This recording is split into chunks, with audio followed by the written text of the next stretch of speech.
Have you been wondering how these six know-it-alls got together? Well, back in 2020, after 6 months of COVID-19 pandemic isolation, Barbara Brackman decided she needed some company. She invited 5 quilty friends to join her for Zoom cocktail parties every other Monday evening in order to discuss the state of the country and maybe some quilts too. So convivial were the Zooms that they decided to gather virtually every week instead of every 2 weeks. Quilt soon became the main focus of these discussions, of course. Questions were raised, pondered, and discussed, debated, and occasionally settled about particular examples that were brought to the party. Julie Silber then declared that surely the public would be fascinated by their discussions. And so the six know-it-alls, a tongue firmly in cheek name, was born. It quickly became apparent that technical help was required, so Tara Miller of the Quilt District came on board. After 3 freebie sessions, the six know-it-alls, all professional quilt historians with a combined experience of a quarter of a millennium, began to charge for the programs. We're so happy you could join us. Welcome to the 11th episode of the six know-it-alls, the 6 quilt know-it-alls. Today's theme is Quilts for a Cause. We have 5 programs: Debby Cooney, Alden O'Brien, Pam Weeks, Barbara Brackman, and Julie Silber. 5 presenters. Our 6th know-it-all, Lynn Bassett, is very busy. She's preparing for her exhibit that opens February 2nd, called New England Quilts and Coverlets at the New London Quilts and Coverlets, and it opens at the Florence Griswold Museum in New London, as I said, February 12th, and it lasts till May 1st. She's been working hard on it. It sounds like a great exhibit. Be sure to see it if you're in the area. Tonight's, we're going to begin with Debby Cooney. Debby is a quilt researcher and writer with a specialty in Baltimore album quilts and 19th century quilts, Maryland and Pennsylvania especially. She is a member of AQSG and has served on its board of directors. She lives outside Washington, D.C., where she says she crowds her house with antique finds. We'd love to see what Debby comes up with. And today she's going to start us out with a program entitled Quilts and Presidential Politics, 1820s through 1840s. Welcome, Debby. Okay, this quilt appears to date from the late 1820s or early 30s. The center medallion style, as well as the brown chintz fabrics, had waned in popularity by then. The center section is framed with 2 cotton prints featuring small ovals in portraits. Both colorways show an officer in a militia uniform dating to the War of 1812 years and the patriotic eagle. Both Andrew Jackson and William Henry Harrison were generals in that war, and both had political ambitions. For an exhibition at the DAR Museum, curator Alden O'Brien compared several images of the 2 men that suggest Jackson is the figure portrayed, and here it is on the fabric. Alden also located a dress made in Tennessee, which she dates mid to late 1820s based on the size of the puffy sleeves and level of the waist, which had come down almost to the natural level by then. Andrew Jackson first ran for president in 1824 against John Quincy Adams, Henry Clay, and William Crawford, all part of the old Democratic Republican Party.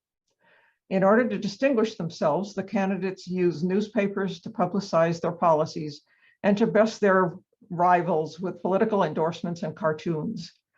Jackson campaigned as the champion of the common man and as a war hero. He was the first major candidate to appeal to women directly, as this rare dress attests.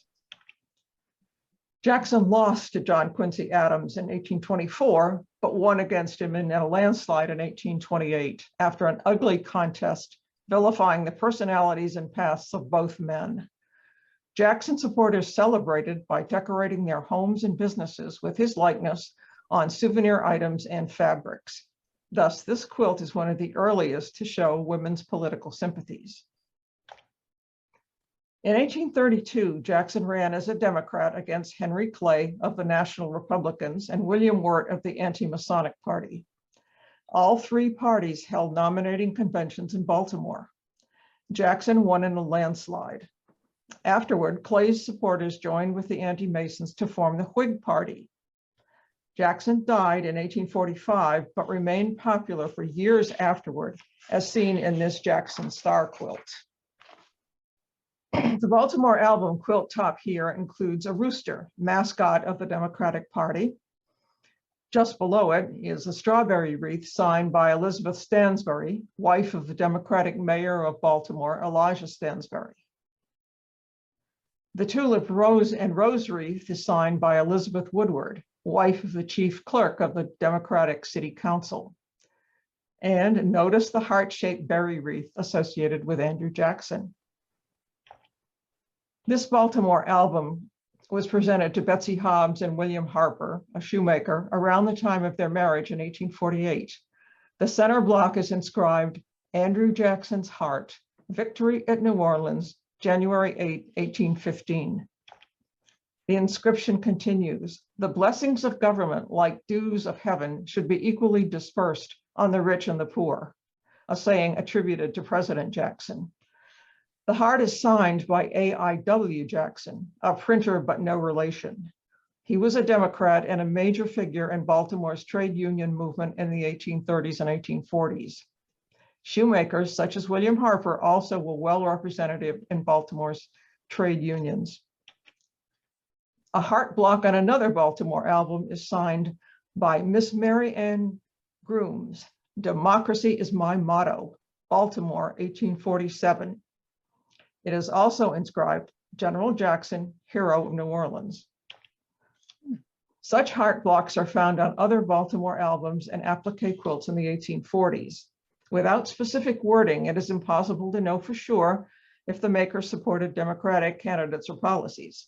But the connection of Jackson to these motifs is a strong clue that they did.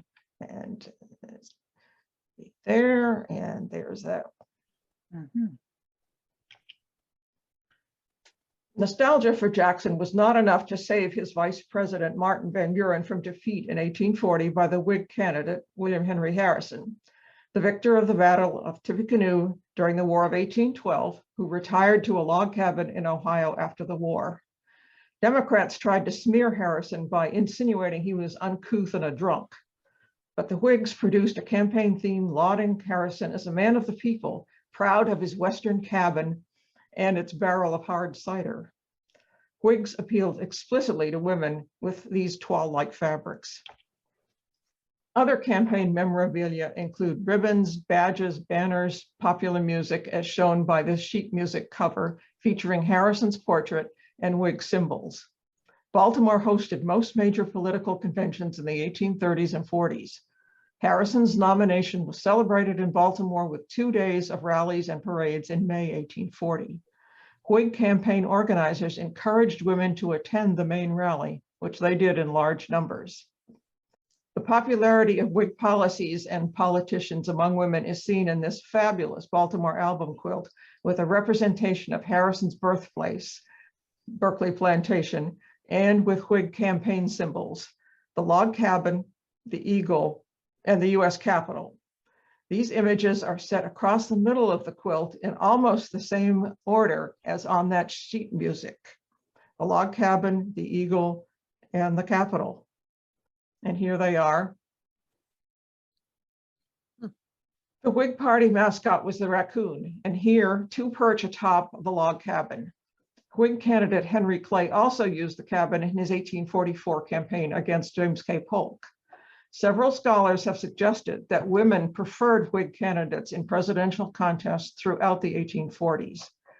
Clay was very popular with women, and an entire category of clay quilts exists, which Barbara has blogged about in many posts. Another wonderful Baltimore album quilt features the same Whig symbols and Baltimore landmarks: log cabin, the eagle, US Capitol, Baltimore 1812 War Monument, and its clipper ships. Many of these quilts were exhibited in stores and homes in downtown Baltimore, where quilt makers gave their opinions in very public viewings. The Log Cabin, Cider Barrel, and Raccoon, stating Whig principles. Other Baltimore albums show raccoon images placed as in the lyrics of a Whig campaign song, "There I see the same old coon a-sittin' in a tree," and here it is on top of the tree here and over on a branch on this one. In 1848, the Whig candidate Zachary Taylor won Maryland and the presidency. So while they didn't have the franchise, women used quilts to show that they could nonetheless participate in political discourse. Debbie, where did you find that first quilt? I'm curious. The one with the chintz. Stella Rubin.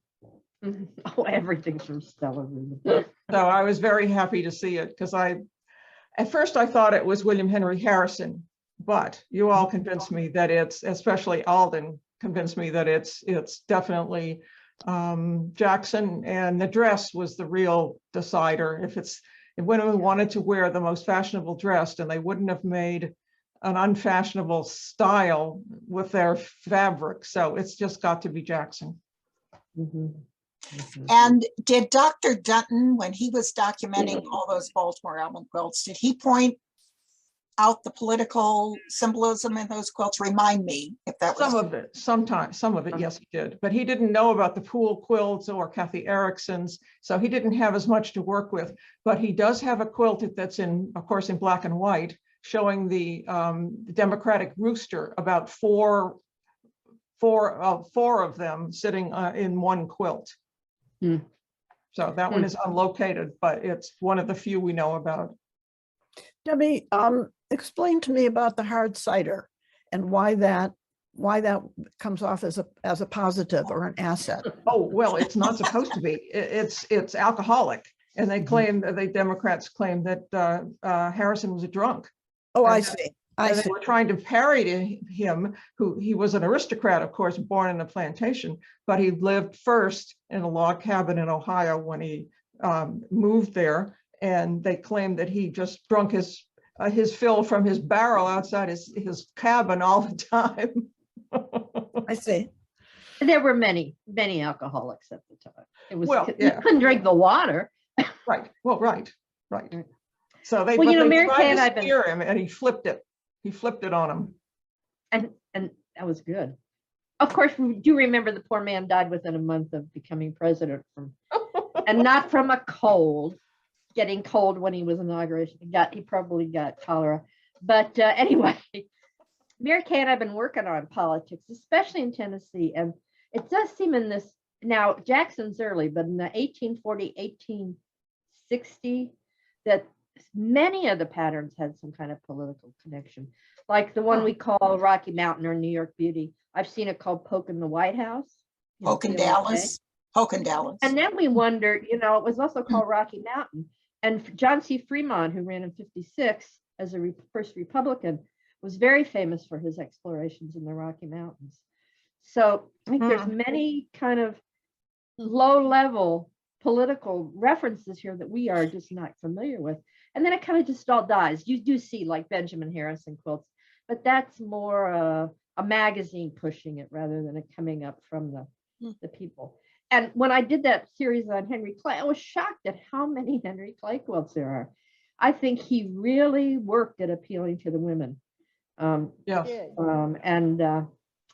people made quilts and sent them to him. So, yeah, there's a category in the Baltimore Mechanics Fair for Henry Clay quilts.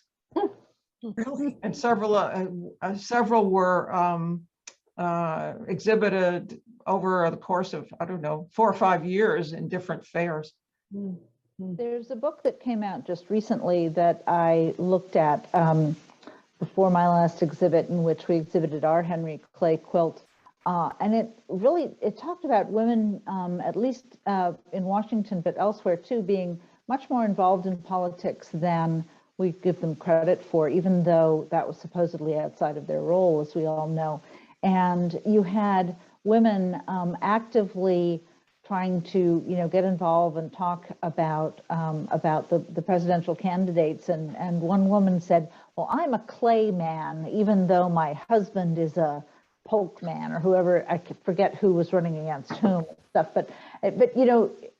But she framed it as I'm a man, because to be talking about endorsing a candidate was so gendered. She couldn't get out of that kind of trope.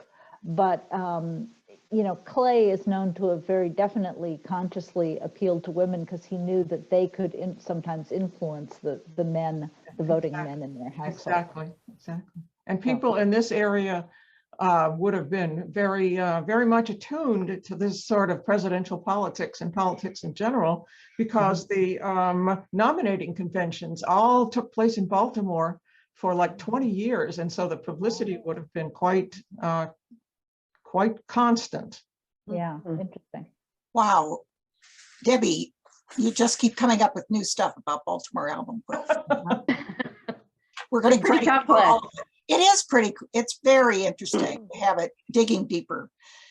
So Alden O'Brien, she's our second speaker. Alden is a curator of costume and textiles at the DAR Museum in Washington, D.C.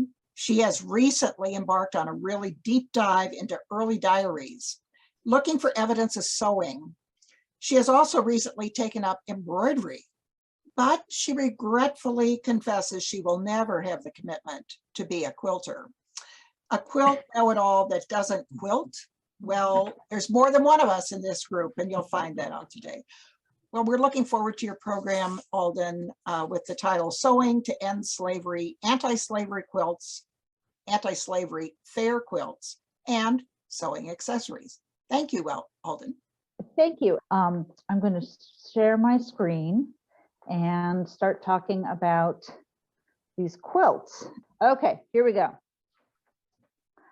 So I am here today to talk about two quilts associated with anti-slavery fundraising fairs in the 1830s and 40s. And Lynn and Barbara have both written about these, but I've been doing research, as Mary Kay said, into women's sewing for causes. So I'm going to put those in that context. These are the two quilts, which we'll see again in a minute. You may know the Lydia Maria Child, the maker of the quilt on the left in the last slide, for her poem Over the River and Through the Woods. But in her day, she was a popular fiction writer with very progressive views and was on the executive committee of the American Anti-Slavery Society. Her first novel expressed sympathy for Native Americans, and her anti-slavery book caused a ruckus, and as Barbara notes in her blog, pretty much destroyed her career, because even Northerners regarded abolitionists as quite radical. Although women were not supposed to get involved in politics, it was a slippery slope that led to sewing for abolition. Women had been sewing for charitable purposes for basically ever. The 1789 English book, Instructions for Cutting Out Apparel for the Poor, was in response to well-established practice of gentry women donating clothes to the needy. And in America, one of the first charitable organizations organized by women for this was called the Fragment Society in Boston, organized in 1812, and it served the same purpose, raising funds to purchase fabric and sewing garments to lend or give to mothers and babies. Of course, you had to be deserving. They had to vote on whether this was a deserving enough mother. This page is from their minutes, and it lists some of the things they're giving these mothers, and later goes on to discuss allocating funds. The anti-slavery movement actively recruited women in the 1830s, and many towns in New England, New York, and Ohio formed anti-slavery societies, some being specifically sewing societies. They raised money to print and distribute pamphlets and pay traveling speakers, and some bolder members distributed the pamphlets themselves. The next step was to hold fundraising events, initially in private homes, where they sold mostly things they had made themselves. Societies in towns around the regions would contribute items, as you see this ad solicits them to do. You can see it says, friends desirous of contributing articles to the fair, but also nearby sewing societies in other towns could do so. The first public fair was either 1834 or was the 1836 one organized by Lydia Mariah Child and associated with this quilt. Proceeds jumped from $300 the first year to over $1,000 by 1838. And of course, these were training grounds for the much larger and more enormous funds raised by the sanitary fairs of the Civil War era. These anti-slavery societies, with their elections of officers, official minutes, and organizing of events, were training ground also for later women's temperance, suffrage, and other reform efforts.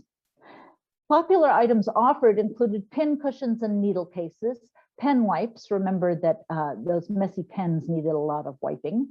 And it's often said that Godey's and Peterson's magazines published ideas and instructions for cute items intended for these so-called fancy fairs, which are for many other causes, not just slavery. But I could not find patterns for any small craft projects in these magazines until the 1840s, and certainly no mention of their use for fairs until at least the later 1850s. Lots of things were just the same sort of thing you'd be making as gifts for family as friends. Aprons and collars are often mentioned, and this painting shows a knit purse and slippers and suspenders in Berlin work, what we'd call needlepoint today. The fairs were held shortly before Christmas for people shopping for Christmas and New Year's presents. At that time, New Year's was traditionally even more of a gift-giving time than Christmas, really. Many items, not all of them sewn, featured anti-slavery inscriptions, punning on the object. As this little pot holder, it says any holder but a slave holder. There are a lot of variations on this that survive.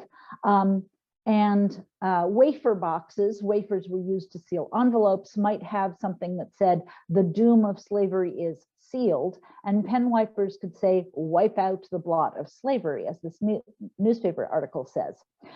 Its author realized that, quote, the main object of these is to keep the subject, i.e. anti-slavery and abolitionism, before the public eye to promote perpetual discussion. And I found a mention of iron holders in this article, which makes me wonder whether these are not pot holders so much as things to hold your iron when you're doing your ironing. But that's a side note.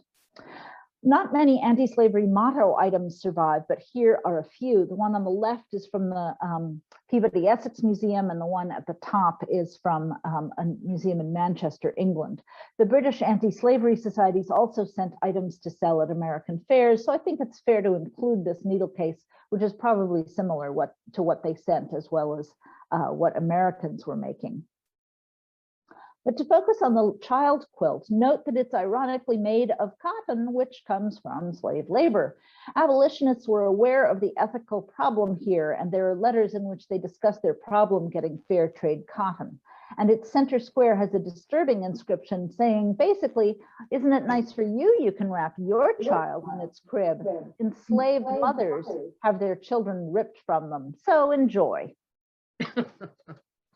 This quilt, believed to have been made by abolitionist Abby Kelly and sold at a fundraising fair, has a whole lot of inscriptions, only one of which I could find, which is quoted in the Massachusetts book, which similarly challenges the user. And I imagine the other writings are also topical. Anti-slavery products used such appeals to the emotions typical of the culture of the time.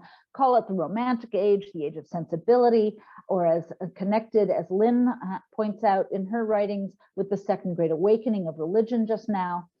Emotional texts were often paired with heartrending images. By appealing to emotions, women could stay within their sphere as moral influencers and creatures of emotion, as we all know we are, rather than getting into legal or constitutional arguments considered out of their remit. But I think we should examine the troubling side of some of these images. Although the abolitionists clearly had sympathy for the enslaved, there's something rather exploitative in the imagery that we see here. Enslaved men as well as women are depicted nearly naked, with a kind of lack of respect and implying that they represent a lesser state of civilization. They're clearly not on a rice plantation here. They're off somewhere in the tropics, under palm trees in some savage land kind of thing. The kneeling slaves in the Am I Not a Woman, Am I Not a Man medallions keep these figures in subservient positions, condescended to by whites. Even this statue, which stands 100 yards from my front door in Lincoln Park in Washington, D.C., maintains this nauseating inequality, and it's from after the war. It's not unrelated that most of these societies did not admit Black women. Truthfully, most of these women had not really thought out what should happen once the slaves were freed. They weren't necessarily keen on working for true equality. So credit them for their passion, but very definitely they were limited by their time, race, and class. And I think too, it's worth asking, what is the effect of all these images? Probably they were mostly bought by people already converted to the cause. The child quilt ended up in an abolitionist household who didn't really need reminding of the plight of the slave mother. Maybe just raising money for the cause was enough, but the ideology was important too. As Mariah Gruner says, the quilt politicizes the maternal moment and brings anti-slavery rhetoric into the domestic space. It might have revealed the very stuff of the home to be fraught with violence. Not a cozy thought. Later women's movements rejected sewing as the traditional job of women. Elizabeth Cady Stanton wanted women to give up, quote, the needle, that one-eyed demon of destruction, that evil genius of our sex. On the other hand, a 1900 suffrage bazaar had, as one newspaper article said, quote, mounds and billows of delicate fancy work that showed that suffragists are expert with the needle. Oh, phew, suffragists were considered unfeminine, so what a relief to know they're still sewing, which is traditionally linked with femininity. But mostly women were no longer using needlework either to make their point or raise money for their cause. It was probably not Alice Paul's idea to stage this photo sewing another star on this flag, on which each star represented a state which had passed the suffrage amendment. Today, the fundraising bazaar, especially held at Christmas, continues to be a cultural tradition. And look, they still sell aprons. And recently, women have reclaimed needles as tools of resistance and protest. Pussy hats, the Tiny Pricks Project, and climate change scarves are just a few examples. And the quilt is, of course, firmly established as both a medium for political messages and a fundraising tool. Thank you. Mm. Mm. You know, in preparation, I looked up in Beverly Gordon's Fair Women and Bazaar Ladies, the earliest fundraising fair in the US. Now, this poor Beverly had to do the research 20 years ago. And so the earliest one she found was 1827, and it was for Greek independence. I think now that we can look up fundraising fair instead of her just going through newspaper after newspaper, we might be able to find earlier. But that was very interesting that it was for a political cause. And then in the 30s, we get the abolitionist, the anti-slavery. Well, and I was reading a diary just after Thanksgiving. I was in Boston at several different libraries, and I forget exactly which one. I guess it was at the Massachusetts Historical Society Library. There was one diary of a woman in 1836, and it was a couple of days before Christmas, and she went to a fair, and I was able to find a mention of it in the newspaper, and it turns out to be the infants fair or something. So it was raising money again for, needy children or something like that. So, these anti-slavery ones are building on a couple of fairs that had, a few fairs that had already started to be held. You're right. For children.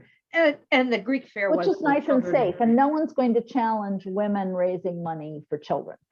No. But once they get involved in something political, like Greece, that's and that's going to start raising eyebrows. Yeah. So I have a general question. Aren't all of these fairs built on the fundraising fairs that I assumed had already been going on, like for church, for just like money to run your church? Are they a new thing just for causes? I think they're a relatively new thing. I don't think churches had been holding fairs. And I confess that although I've been looking at Beverly Gordon's book, I should have gone back and looked at, the absolute earliest of those, not just of the anti-slavery ones, but I don't think they go that much further back. I think they come out of these causes, some of which are, needy children, but not just, we need money for the steeple or whatever. Mm-hmm.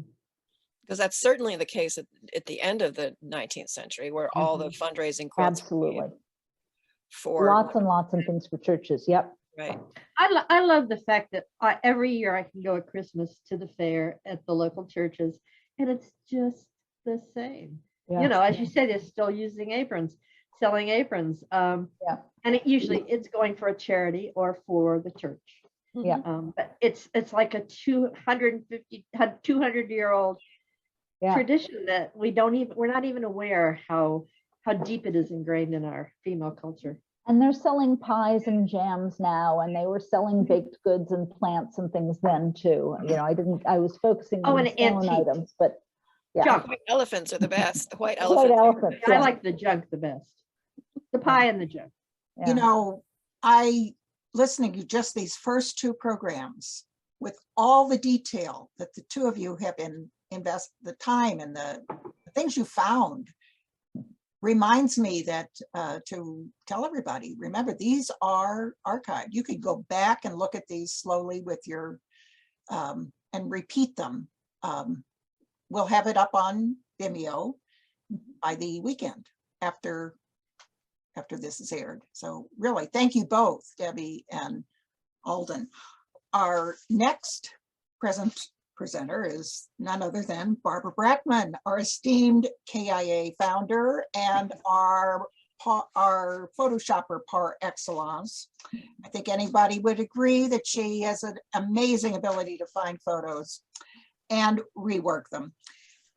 Nowadays, or recently, she's calling herself a quilt historian specializing in the Civil War quilts, and that fits right in with this era. Her wildly diverse quilt career, though, began in 1967 when she discovered the Carrie Hall quilt block collection at the University of Kansas. And she does make quilts. In light of everything else that she does, she actually makes quilts. She's a charter member of AQSG and has served on its board of directors. She lives in Lawrence, Kansas with a bass player in a rock and roll band, now that he's retired, and a short and sweet mutt named Phoebe O'Shea. Barbara is going to talk about a mystery, the Cooper Union sampler quilt, something she found and she has researched, and I'm looking forward to it. Thank you, Barbara. All right. Let's see if we can get this screen share to work. You guys can see that. Yes. Yes. Good. Things are going well. All right, good. Well, I have a really good memory. Mary Kay and I are very close friends, and we have really, really good memories. It's kind of scary. And it's like photographic for me. And I was just browsing one day through Stella Rubin's wonderful inventory of her quilt shop in Maryland. And I saw this quilt and I thought, that's very odd. It's so skinny. What a strange thing. And of course, I've been working on Civil War quilts for 30 years. And I knew that the Sanitary Commission collected quilts to send to hospital patients, men who were soldiers who had been injured or had diseases, and they asked specifically for narrow quilts. And so this caught my attention. And then I saw down at the bottom, it has a dedication block. And here's what it says. It says, School of Design Engraving Class, Cooper Union. Well, Stella had no idea what that meant. And I wouldn't have known what that meant if I hadn't recently come across an obituary for a woman who had taught at the School of Design. And I think this came out of her class, her engraving class at the Cooper Union. So I told Pam, I said, Pam, maybe it's a potholder. And Pam said she looked really close. It wasn't a potholder quilt. And so she didn't buy it. And I thought, well, I'm going to have to buy it, which was fine with me. So I own this quilt. And it was just so fortuitous that I knew what this meant. And I will tell you what the mystery is, because this is not the kind of thing you often see on a quilt. As I say, during the Civil War, the federal government accepted no responsibility for ill or wounded soldiers. Once you were shot, wasn't their problem anymore. They didn't need you. And so women of the United States were asked to help. And so in October 1861, we see the first call for assistance to for hospitals to not only feed these people and buy them medicine, but also to buy them bedding. And bedding is, of course, as we quilt historians, very important. And they described exactly what they wanted: quilts of cheap materials about 7 feet long by 50 inches wide. And that's what I think I have here, is a quilt that is made for their description. Now, the School of Design was at the Cooper Union. It's an art school. It's still an art school. It's pretty remarkable sometimes that these things still continue on. It's in Lower Manhattan, and beautiful building. And look at all these windows.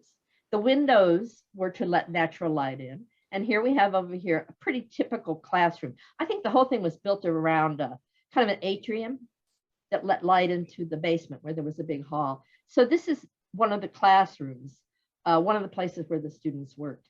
And a woman named Julielma Field, who was a Quaker woman, taught wood engraving. Now, I'm interested in wood engraving because it's the way illustrations got into periodicals in the late 19th century, after 1860 or so. So here we have a wood engraving of women doing wood engraving. And it was considered quite a job for young women because they had fine motor skills and they had good eyesight. And you can see that it requires quite a bit of fine motor and good eyesight. That what they would be doing would be through a photographic process, I think, taking sketches and then turning them into something that could be then put in through a printing press.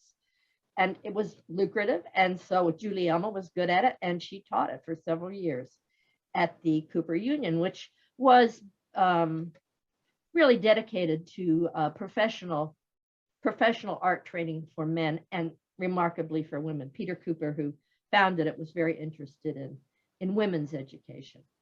So here we have Julielma. It was her obituary that one of her students wrote in the 70s and talked about during the Civil War, what Julielma did. In the basement of that building, I might go back up. No, here, in the basement, not the basement, the first story of that building, these were all art classes, but down at the bottom were storefronts. And they rented them out. And one of the places that had a business in there was the Women's Central Association of Relief, the branch of the U.S. Sanitary Commission. And you can see inside there are women working, and here up in the window, they're sitting right on the other side of that window with the sunshine coming through. And these are women that are keeping records. They loved keeping records. And what they did was they collected quilts, bandages, bedding, food, snacks, whiskey, things for the soldier patients. And then the 2 or 3 men that worked there shipped them out in wooden crates to hospitals all over the Civil War battlefields.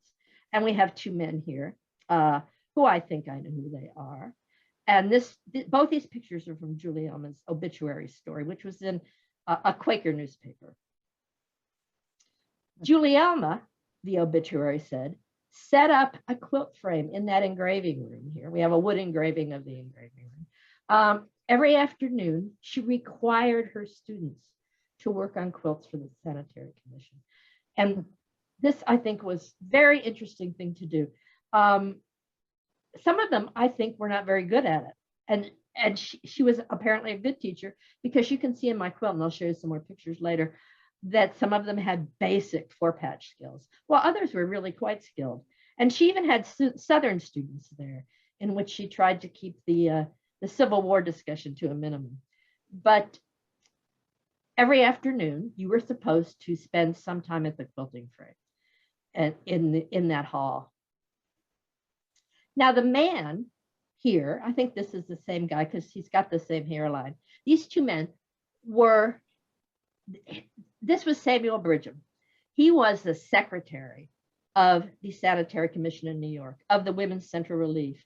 And he came down every day. He was very, very good at being efficient and shipping this stuff out. And here was his assistant, I think. And Samuel Bridgham, and you can see by his picture, doesn't he look like a lovely person? I like him a lot. And he was rich at one point in his life. And during the war, he dedicated himself to assisting the women at the Women's Central. Now, why? Well, here, we're going to look at this one. We have quilts, blankets, flannel shirts, drawers, underpants, sent to the boys in the hospitals. This is for 18 months or so in the beginning of the war. And they sent out 20,000 quilts from this one office in New York. Virginia Gunn has done a lot of work on this. We'll put that in our bibliography. Hundreds of thousands of quilts were made and sent to warm the men in the hospitals. Women all over the country, all over the Union, I should say, got together and sewed. And then it was sent to the central associations that then packed it up like Samuel did and shipped it off to the hospitals. Well, here's my quilt again, and we'll look at it for a while. You can see that some of it is very basic, 4 patches. She kind of put them in 9 patches and put them in the corners. But some people were really quite good at this, and that's a pretty impressive thing. We have at Moda, we made a fabric line from this, and we made a sampler. And some of these were too hard for me to pattern, or too hard for anybody to want to make. So we eliminated the really skillful people. Why is this still here? Hundreds of thousands of quilts made, shipped off to hospitals, and then of course destroyed, either because they burned them after the man left the hospital, or after he died. That was one way of killing the germs. They also went home with the soldiers. That was a nice thing that they could, it's like you go home with some small gift for losing your arm. And many soldiers reported on a quilt they took home from the hospital. But so many of these are lost. And Pam's going to talk about this, some that she has in New England, but so few have survived, maybe 20. I mean, I've made a count, 20 is the most I can come up with. So I feel so fortunate in having this. But why did it survive? My idea is that it was made towards the end of the war. And this is one of the last ones that went out from Julie Elma's studio on the 3rd floor, perhaps, down to the 1st floor, and the war ended. And after the war was over, the Sanitary Commission decided to sell all their assets. I mean, they owned trains at that point. They sold their assets, and that money went to fund veterans and veterans' families' needs. And so I would imagine these quilts were sold. Now, when I asked Stella, who's very, very good about telling you where she found it, she said that she had a buyer who bought it in Rhode Island, I think it was, or New England, and it belonged to a family named Bridgham. Oh, now here, wow. Isn't that amazing? Wow. I think David gave it to him as a gift at the end of the war, or he bought it, and he took it home, and they never used it. Now, am I lucky or what? Wow. And I mean, it's pretty spectacular. So I absolutely am just crazy about this quilt and feel so fortunate that I knew what it was, and it's just that kind of memory that sometimes is a little much, but I just knew instantly what that meant. And so I would recommend you guys read a lot, no matter how archaic it seems to be. So I'm going to stop my share. Wow. That is amazing. Isn't that amazing? Yes. That is so That's great that you were great. able to connect all those dots. Yeah. And that we know who Julielma is and that her obituary had all those details. I mean, that's, I know in the pictures, you the don't usually photos get all that. I mean, Well, yeah. It well, was in the Barbara- Quaker newspaper. When did you get the quilt, and when did you do the? I've got it maybe 2 years ago. Oh, recently. Did you And use? I've done a lot with it. I made a fabric line. I put it in 2 books. I mean, I've drug it around and showed everybody. We hope it holds up as well with me as it did with the Bridgham family. That's all I have to say. Did you use newspapers.com, or was there another? Well, this was maybe 2 or 3 years ago when I first found out about Julie Elma, and it was probably just Google Books. And the Quaker newspaper, I love the Quaker newspapers because they have it's one big community across the country, or across the world. And so they had the most gossipy little things about Quakers in Indiana and Quakers. And they had a good audience, a good literate audience. So they printed lots of gossip. So that's where I found it was probably in the Friends newspapers. I should have looked up the reference. So I just, I'm just in there typing when I'm bored in Google Books, quilt, Civil War, quilt, Union, quilt, soldier. And sometimes things come up that are pretty interesting. It's that visual memory that you have that's incredible. Well, you have the same thing. I haven't been able to find much about Julian. I'd love a picture of her. She was never married, and Quakers are retiring. So did you find her grave? She hid her light under a barrel, a bushel, whatever that. Did you find her grave? No, I have not. And I think she's buried in New York. But she was, I think, from Pennsylvania. Is her name biblical? What is that? No, name? it's a Quaker name. William Penn's wife. Did you see how it's spelled? Then I'm guessing you pronounce it Julielma. My Italian's terrible, but it was William Penn's wife's name. It was a very, and I think you Julie Ellen. I think you should change the spelling. I think it's just Italian for Wilhelmina. I think it's just a feminine version of William. Now, what a Quaker lady in New York and Pennsylvania is doing with that name, I can't tell you. But well, it's because of William Penn's wife. Yeah. Okay. Sure. Yeah. But I'm thinking of William in French as Guillaume. Yeah. Well, it might be a female version of William. Yeah. In Italian, it's Guglielmo or something like that. So Guillermo. Oh, that's Spanish. Yeah. That's Spanish. Oh. So. And the G and the J get. And it might have been pronounced differently, but that's the way I pronounce it. Well, somebody's going to pick up on that. I think this is we have to. Someone who's a better genealogist than I am is going to find Juliana. I know I'm not going to find a picture though. Quakers. Wow. Oh, don't look at me, please. Well, Barbara, wow, this is the fun about being a part of the Know-It-Alls, right, Pam? Well, you probably already heard this story, but that was. Oh, I tried to get her to buy it. That was exceptional. I just loved it. Yeah. This is why we're all quilt historians. We learn things we never thought we'd. Oh, it's a cheap thrill. Well, it wasn't cheap in this case. That's a very expensive quilt, but it's worth it. And we'll put Beverly Gordon's book on our bibliography, which Tara will email to you. Right.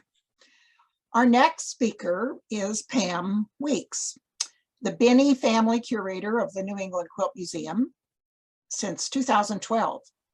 She's our guest Know-It-All this episode, and she's a longtime friend, a longtime member of AQSG, and she has quilted since the U.S. bicentennial in 1976. Her interests too include New England quilts and primarily or particularly interested in potholder style construction quilts. Her books include Civil War quilts, Deeds Not Words, and soon out a book called Portable Patchwork. Pam enjoys knitting, rug hooking, skiing, and hiking, oh my, and lives in central New Hampshire with her partner Scott, and as she says, a wee ferocious attack dog named Simon. Welcome, Pam. You fit right in with this theme, and we are glad to have you as our guest. Thank you. Look forward to your program, U.S. Sanitary Commission Quilts and the Civil War. All right, let's get going here. I'll share my screen. While I'm getting my screen up and going, I have to thank you for the invitation. Most of my family would say that I am a know-it-all, but now it's official, even if it's temporary. So we're going to talk about the Sanitary Commission in a little more detail than Barbara did, and then I'm going to go into 2 or 3 of the surviving Civil War soldiers' quilts. And I have some theories, Barbara, about why there are so few, but why the ones that survived have. Shortly after the Civil War, war was declared on April 12, 1861, thousands of ill-equipped men arrived at recruitment camps, and women both North and South responded immediately and independently by sending food, clothing, and bedding to family and friends who volunteered. They packed up and shipped what was at hand. Shipping depots, military headquarters, and regiments were swamped with donations, and many times it was the wrong stuff. It was badly packed. It was not what was needed. And a lot was inappropriate and sadly misdirected. Organization was needed to determine what was needed, where it was needed, and how best to get it there. You talked about the Women's Central Association of Relief, and if you do a good amount of reading about the Sanitary Commission, the WCAR of New York comes up because it was out of a group, a huge meeting, that it was decided that they should send representatives to Washington to find out how they could best help the war effort. And the Sanitary Commission was born. I have the same clipping that you have of what was needed and what they donated. And this is a picture of that meeting in April when they decided to send representatives to Washington, D.C. When they got there, they talked with Dorothea Dix and they talked with other people who had experience, particularly people from the states who had served or knew people who served during the Crimean War. And they broadened their efforts to include providing forms of aid for soldiers on the battlefield, in camps, in hospitals, and also in prisons, to channel donated supplies to the areas of greatest need by communicating with the government to find out where the troops were, what they needed, and how best to get it there. They oversaw sanitary conditions in camps and hospitals for the purpose of preventing disease, because even though they didn't yet have germ theory, they knew that if things were cleaner, there was less disease. And there was a great desire to have fewer soldiers die of disease than in past wars. And then they also worked on improving transportation of and care of the wounded. Officially on June 9th, 1861, the Secretary of War approved the creation of a commission of inquiry and advice in the respect of the sanitary interests of the United States forces. And what happened was the Sanitary Commission was brilliant at recruiting, brilliant at what we would call social media today. Within 2 weeks of the beginning of the war, more than 20,000 local aid societies had formed around the country, most of them being in the North. Charles Still was one of the organizers, and in his official report on the activities of the Sanitary Commission at the end of the war, he reported that more than 7,000 of these Northern aid organizations did form as official auxiliaries of the Sanitary Commission, or the ones who had already been fundraising for anti-slavery fairs, or in the case of one of the Massachusetts Quilts, a group of women had gotten together to raise money through fairs to restore an ancient graveyard. Many of those fair committees changed their focus to include war aid, or to focus on war aid. There were church groups, Sunday school classes, literary societies, just groups of friends, neighbors, and classes of school children who raised money to buy materials and gathered to make items to send to the soldiers.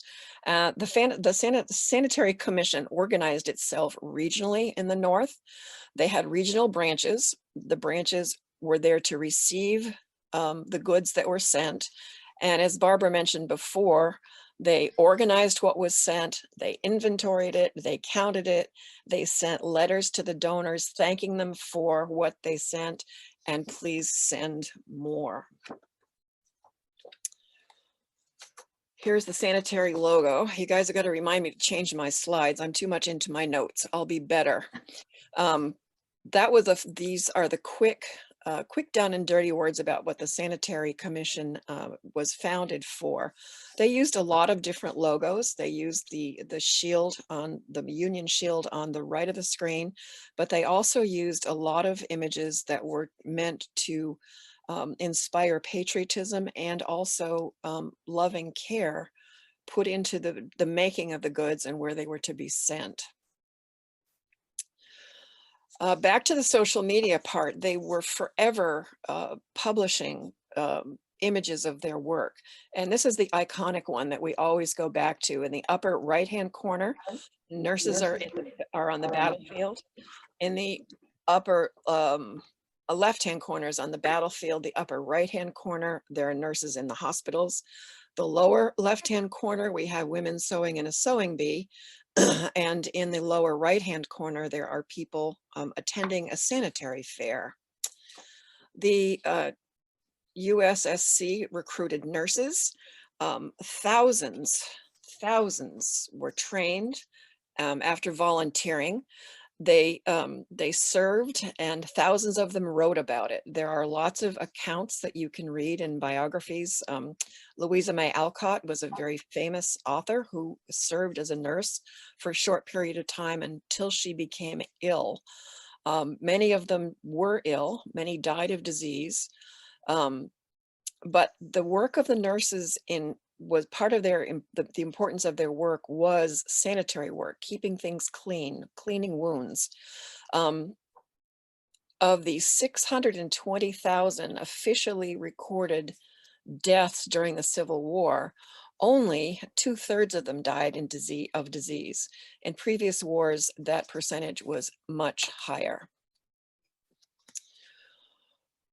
Barbara showed us a clipping from the newspaper that was sent out on October 1st, 1861.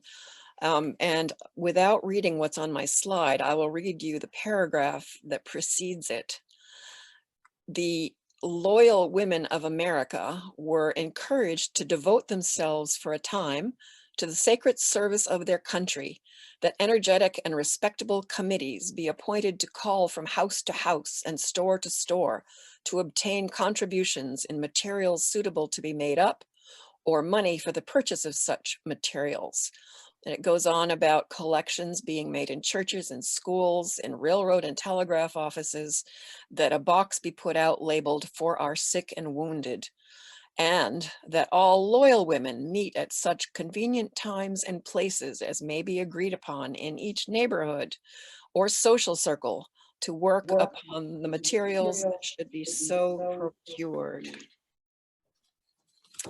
Here is probably a wood engraving of, I think it's another page from a Harper's, and the sewers sewed and the knitters knit and people collected money. When I was beginning my research on Civil War quilts, there were a lot of people who didn't believe that Civil War sewing was done by machine. They had forgotten how early the sewing machine was commercially available. And here's a beautiful illustration of that happening in a sewing circle for the Sanitary Commission. As we mentioned, goods were sent from local aid societies to regional offices where they were inventoried and often stamped with the Sanitary Commission seal. And these are 4 examples of stamps that we found on some of the existing Civil War soldiers' quilts. Back to their communication. The Sanitary Commission bulletin came out every other week. It was full of advice on what to make and how to make it. There were advice columns that included writing on the quilts to add inscriptions, to add hymns, to add poems. They would write to their local papers, and the paper would actually report, such as in Portland, Maine, that Miss Smith donated so many quilts and so many sets of drawers and so forth. The article in front of you that says table number 7 is a report from the Boston Sanitary Fair in October of 1863. And at the very bottom, they reported that 2 very handsome silk quilts ornamented with flags and shields were contributed by the Baptist and Universalist societies of West Cambridge. To the fundraising fairs. By 1862, the Sanitary Commission was struggling with the donor fatigue that was happening on the home front. People had pretty much scoured their households, scoured their neighborhoods, and had sent everything they possibly could, and needed to begin to purchase goods for quilt making or for knitting or for whatever they were doing. Fundraising began on a grand scale through the organization of major sanitary fairs across the country. The first was in Chicago. And when we say a grand scale, they built small towns with huge exhibition halls to show what was going on and what could be purchased for fundraising for the armies. These fairs featured many departments, including agriculture department, art, fancy needlework, curiosities, and so forth. The Chicago Fair raised $78,000, which was just a beginning. Boston netted $145,000, and the New York Metropolitan Fair, which was April the following year, I believe netted $1,200,000. In the article that you mentioned, Virginia Gunn tells us that the combined fair estimate for fundraising by 1864 was $4,500,000. And I plugged that into one of those today's dollars calculators. Guess how much?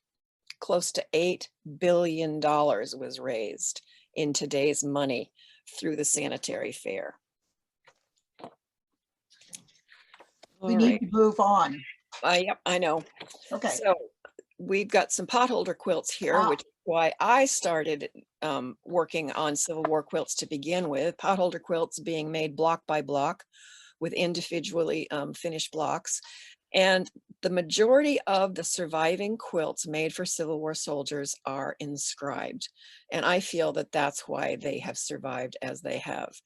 The one in the middle was made in Beverly, Mass. The one on the right was made in Portland, Maine. This one is what I think was a fundraising quilt. This is another Portland, Maine quilt. The women were in a neighborhood in Maine right above the Portland Company, which made engines for steamships, which you can see in this quilt block from this fundraising quilt. And you can very clearly see the machine quilting on this, and 11 of the 20 blocks are machine quilted.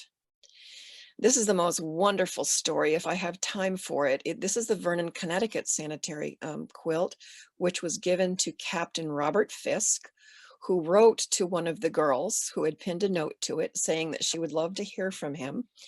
He corresponded with her older sister, Lizzie. At the end of the war, he traveled to Connecticut. He courted her, asked her to marry him, and then took off for 2 years as part of the Fisk expedition, which explored into the Montana Territory. When he came back in 1867, he asked her to marry him again, and they took off to Montana, where he opened the first newspaper in Helena.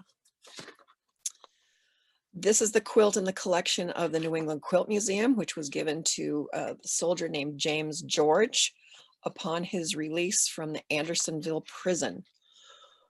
And then the last quilt in my pile is actually been completely restored. It's in the collection of the Belfast Historical Society in Belfast, Maine. And they found the quilt was returned to the Historical Society by a family in Montana. I could do a whole lecture just on this quilt. But in the special collections in the local library, they found the letters from the Maine nurses who wrote to the Belfast Soldiers' Aid Society requesting flag quilts.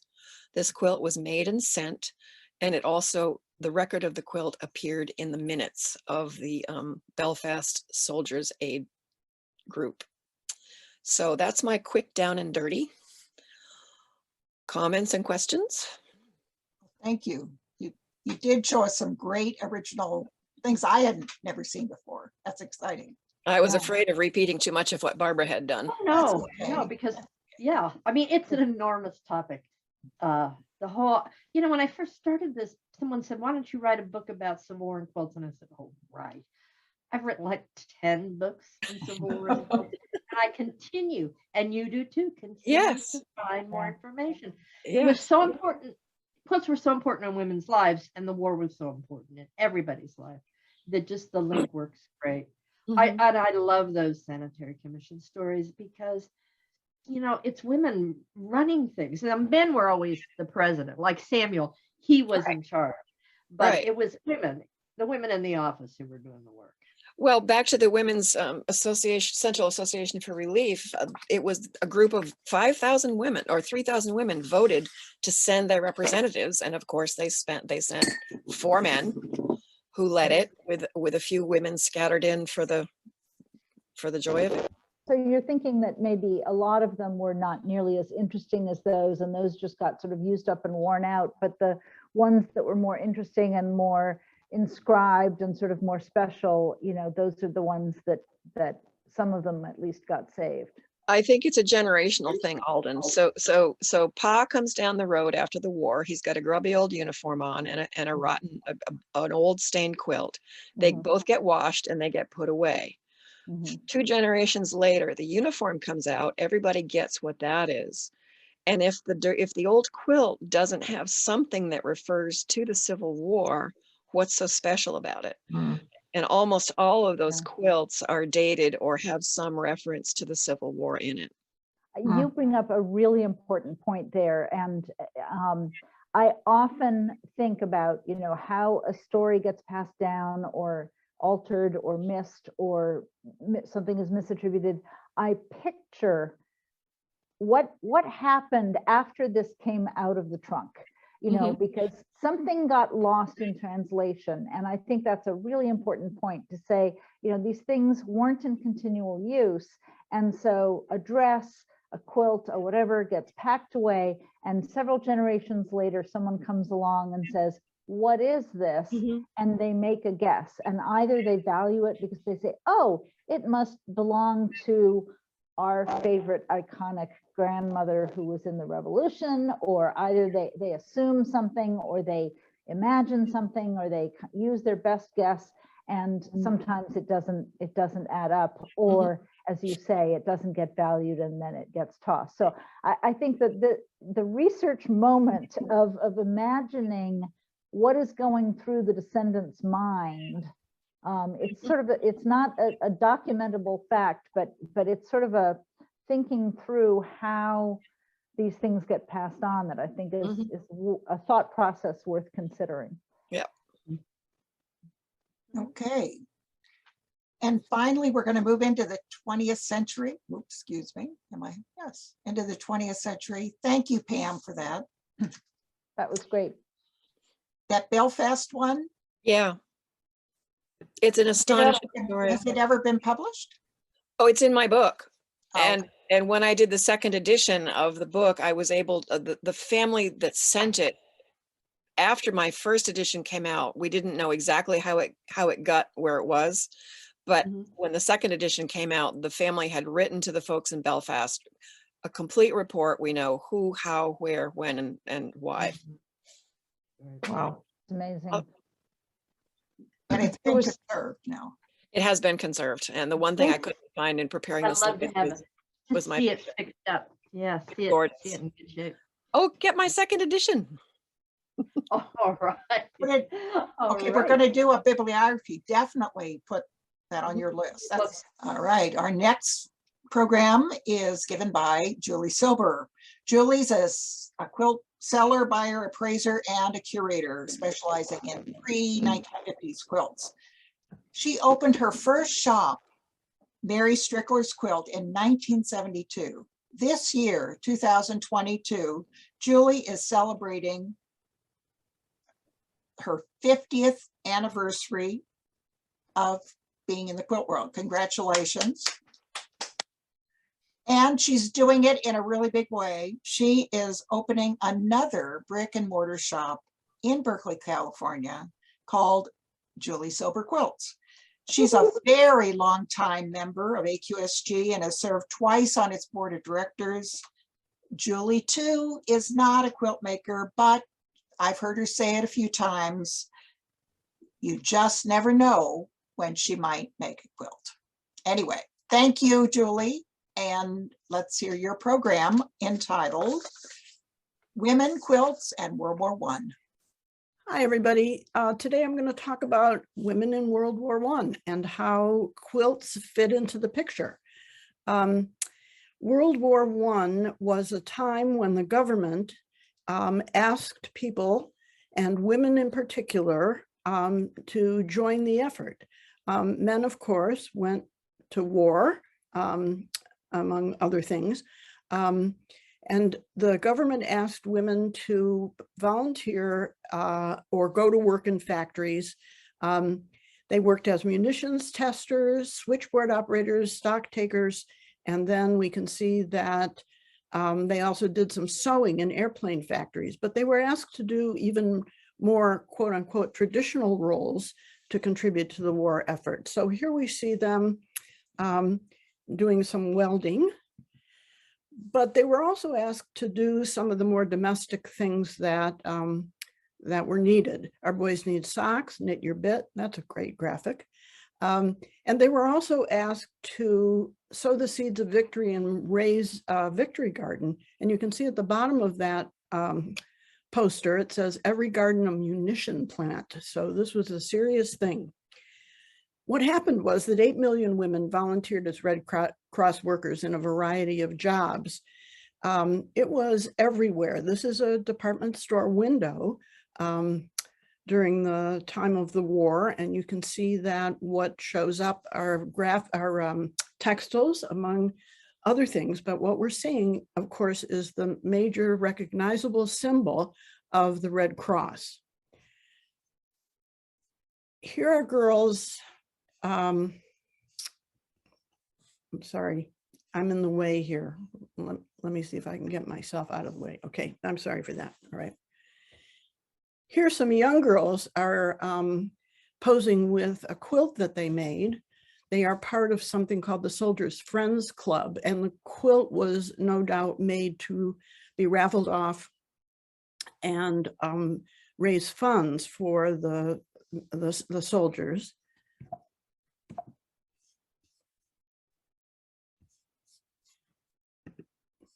And another group of girls, these in Canada actually, have made potholders, quilts, and whatever else those things might be, again, to sell and make money for the war effort. So what was the American Red Cross? It was founded by Clara Barton and some of her colleagues and acquaintances in 1881. It has a very interesting relationship to the government. It has a unique relationship to the government. It's not part of the government exactly, and it's not exactly a charity. It has a unique relationship, which some of you might want to explore a little bit. But again, 8 million women volunteered as Red Cross workers, and here we see them as nurses and drivers, or perhaps even mechanics. And they sewed. Of course, they sewed. Here you can see a group of women sewing on we don't know what, but something for the war effort. What happens, though, is as we start looking through the quilts that we've collected over the last 50 or 60 years, we start to see a kind of Red Cross quilt that has a certain shape to it, a certain look to it, and we see them over and over again, a very similar design.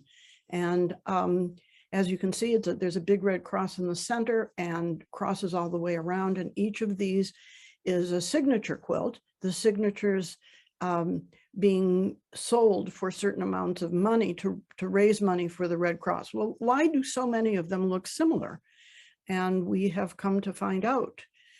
Here's another close-up of one of those. We have come to find out that the pattern or instructions for such a quilt showed up in the Modern Priscilla magazine in December of 1917. Here is what it looked like. It was not exactly a pattern, it was a description of how to make the quilt. And as you can see here, the description is very detailed. $1,000 for the Red Cross can be raised on a memorial quilt. And then there are instructions as to size and shape. And this would be how you signed up to give some money to the Red Cross. This would be the ticket that you would receive. At first, I thought it was a raffle ticket, but I was corrected. It's not a raffle ticket, but they just give all kinds of instructions about how to accomplish this kind of communal effort to raise money. Here's one that is broken down into how many people paid how much money for each square, and the total did exceed $1,000. Here on the left, you can see it, they give instructions about how to sign, instructions for everything, but they give us an out. So while many of the quilts that we see are very much like the way the Red Cross suggested it, they tell us the pattern of the quilt can be like the one illustrated or according to more original ideas. And I thought I would share some of those with you. Here's one that's clearly very related, but of a different scale. This was made to raise money and 25 cents for an embroidered Red Cross, $1 for 3 names in the center, 10 cents a piece for embroidered name on edge. This one in the collection of the International Quilt Museum, it was made by a Sunday school class of children about 1916, and each child was instructed to collect 9 signatures, 10 cents each, embroidering a block with those 9 names and his or her own name. 240 names were collected for a total of $24, but this was made by children who are, it's recommended that they make their own, signature as well. Dorcas SS class, 1917, also in the collection of the International Quilt Museum. Dorcas SS, probably Sunday school class. And it's a variation on the same idea, but with their own version. Quilts were made at the time of the war and after the war. Sometimes they were made to honor soldiers, those who survived and those who did not. But this one was made in 1918 to raise money for the American Red Cross. According to Red Cross documentation, quilts were crucial contributions to the war effort. They did more than provide needed and useful items for the soldiers.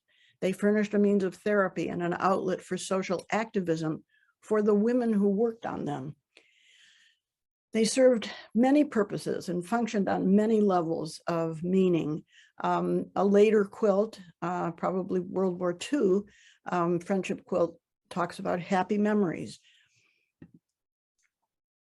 The war was over on November 11th, 1918, a day that used to be called Armistice Day and is now called Veterans Day. And this is a quilt that I own that celebrates in a big way the end of the war. Of course, it was a wonderful time to have that terrible, terrible, tragic war over. And it was hoped that this would be the war to end all wars. One observer wrote that American women do anything they were given to do, that their hours are long, their task is hard, that for them there is small hope of medals and citations and glittering homecoming parades.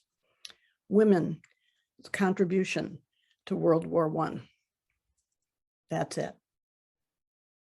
One thing to note in this time is when we were installing our latest exhibit, which was about quarantine quilts, we had a gallery to fill, and we went back into our collection at the New England Quilt Museum to find out what women were doing during the influenza of the 19-teens.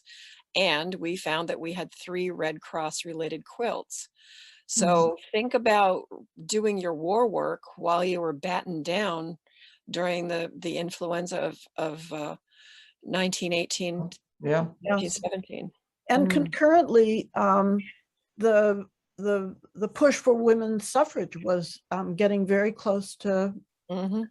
succeeding. And it's thought by some people, and it makes sense to me, that the women's participation in World War I, taking over the work of men who had gone, like factory work, and also doing munitions work, and probably helped in bringing public awareness to how women can actually really do things and might be able to vote. Oh, absolutely, Julie. When I did my exhibit, Fashioning the New Woman, which has a very small online exhibit presence, the dresses are there, but none of the images that and other things that I'm about to refer to. There's, I used one cartoon that was done by an English cartoonist, but it had a picture of a nurse on the battlefield with all the bombs and all raining around her, and she's leaning down, tending to a fallen soldier. And the text above her says, women are only good for working in the home, or something like that. And so, there was very much an effort to point out that we're asking women to do all these jobs and yet how can you go on saying that she's not fit to have a voice in civic life? Yes. And I think that really did sway people for sure. Okay, well, that I think brings it to a close, and I think it was a great program. Thank you all for doing it, and we'll see everybody next month, the second Wednesday of the month. And Thank you for joining us, Pam. It was great to have Yes. you. Good to thank have. you. It was We'd fun. love to have you back. Thank Lots of fun, you guys. Okay, All right. bye. So Bye long. bye. Bye. Bye. Thank you.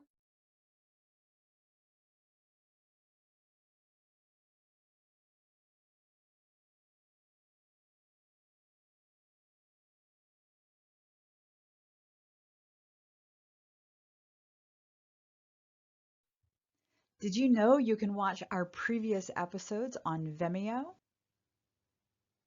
Vimeo.com/quiltdistrict/VOD_pages. Or you can search for the 6 Know-It-Alls when you go to the main page of Vimeo.com.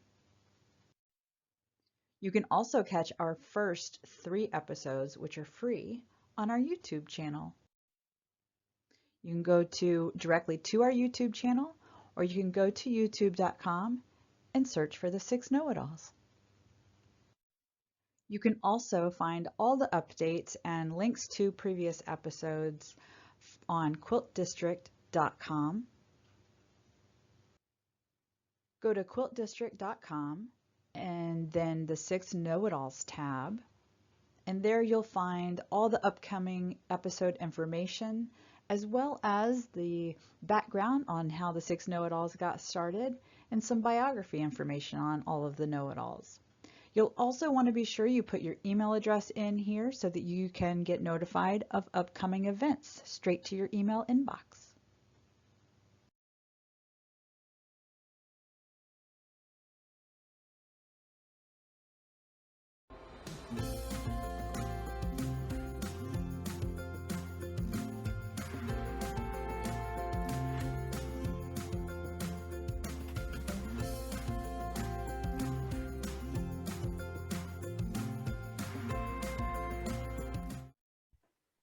And I'm harping on this because lighting is so important to understanding the seasonal rhythms of quilting in this early period and why it began to change in the 19th century. But that's not the way we use it, just to stick it in there. And so often you will find some turkey red pieces just put in there for a little flair. Even this one has a little bit of red down there, although that's a wool. This is one quilt that I wanted to talk about today because we just were able to add it to the collection last year. Yeah, it was on loan for many years from the family. And some of you know the quilt maker, Anna Catherine, known as Catherine Hummel, Marky Garnhart of Frederick, Maryland. And thanks to my predecessor, Nancy Gibson, we now know of 10 quilts made by Marky Garnhart. And we now own 3.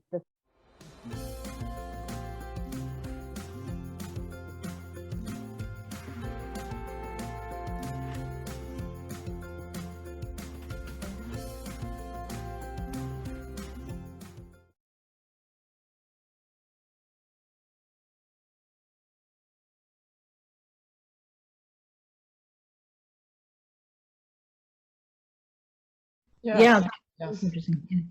And that is very interesting that it's made for the wife of a minister. And I have never heard of the lady sewing group being called a circle of industry. So that's quite interesting. I wonder if it's belongs to that denomination, if there are others that call themselves something similar. So I just wanted to show how the designs of these bed rugs relate to whole cloth quilt and other types of quilts. So here we have one of the foot bed rugs, and here we have a whole cloth quilt that was made by Olive Curtis Baker in Connecticut. And the stitching of this whole cloth quilt is basically pretty much the same idea as you see in the bed rug. The thing is, and this goes back to Lynn too with the bed rugs. If we were looking at men's work, if we were looking at ceramics like graffiti plates or painted chests, we wouldn't be thinking of it as a hobby.